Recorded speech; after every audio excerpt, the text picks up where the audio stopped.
Well, how do you do and how the heck are you? So I've got this KelSo Imperial IPA.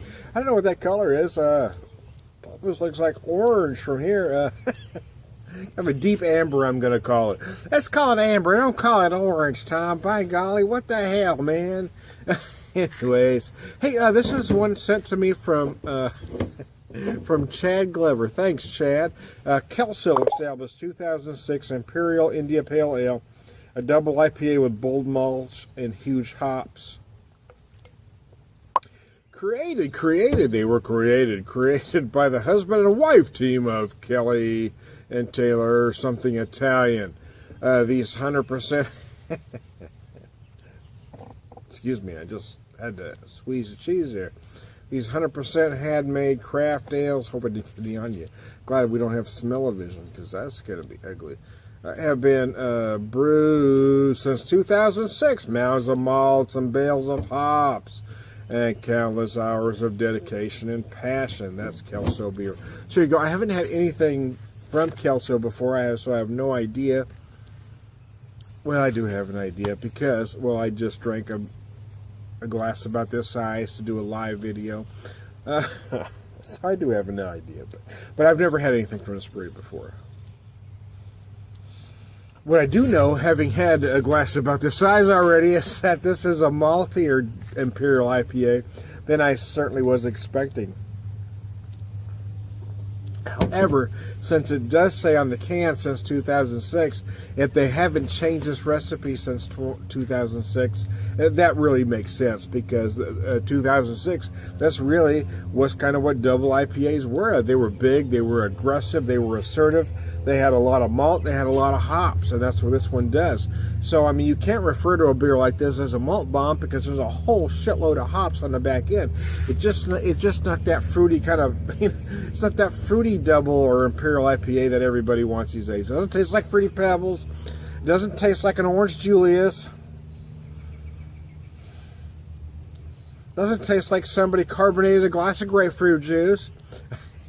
Which is, unfortunately, in my opinion, what people seem to want in a double IPA or Imperial IPA these days.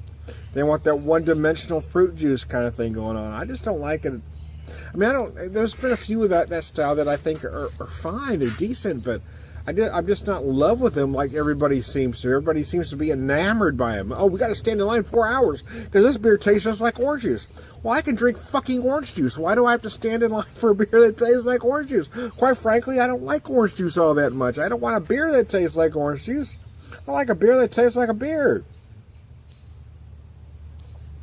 I mean, I'm not wearing my wife's panties.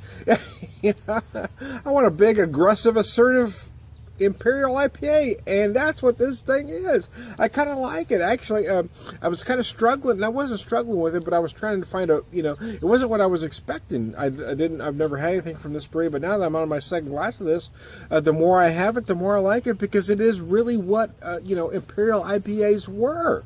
In 2006 and before. And now everything has to be light and body, no malt, heavy fruits. I just don't like it, man. I'm tired of everything being candy ass. Can't we just drink beer like men? Anyways, I digress. Yeah, I know I've kind of lost control. Sometimes, hipsters don't have the greatest sense of humor, I've noticed. Especially when I go to craft beer bars and tap rooms, and I say things like I just did. They just don't find the humor in it. I think many of them are just sarcasm impaired. I just don't understand people these days. I'm not sure exactly when I became the old guy in the room. Maybe it was when I turned 50. I don't know. Now I'm 52. Used to be I was the young, beer guy. Now I'm the old beer guy. Looking at some of these youngsters, the guys with the man bun wearing rompers and the vape pipe, trying to say something to me. You guys got no frickin' idea who you're talking to. I don't mean to be rude sometimes, but, some of these folks are just so pretentious and they think they know everything when they have no frickin' idea. You've got guys who have been drinking craft beer for 2-3 years trying to act like experts. You know, and I don't want to be the old guy in the bar that claims to know everything, because nobody likes that guy either. But there is somewhere in the middle, right? I have been drinking beer for 30 frickin' years. The odds that I might know more than a 20 frickin' something, or even a 30 something, you know, I think common sense would say maybe I have a little bit more life experience than your romper wearing, man bun wearing, vape smoking ass might know. So anyways, KelSo. Yeah, if you can find this beer, try it. I would love to have more from this brewery, because if this is any indication of what these guys do, I mean, if they are bold, brash, in your face like this Imperial IPA is, then I'm down, man. I need to find a way to go to Brooklyn. Maybe that's it. Maybe I just don't belong in the frickin' Midwest. Maybe I belong in Brooklyn. I don't know. Probably get my ass beat in Brooklyn. But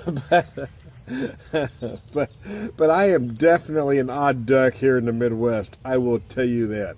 There's some skeeters coming out, so I'm going to howl my ass inside. One just tried to get in my ear there a second ago. I don't know if you saw that, but it buzzed right near my ear. And they love my blood for some reason. Maybe it's the alcohol content, the fucking luscious. I'm a beer whisperer, that bastard. BeerVangelist, prolific beer drinker. Purveyor of Wisdom, all around good guy. Damn.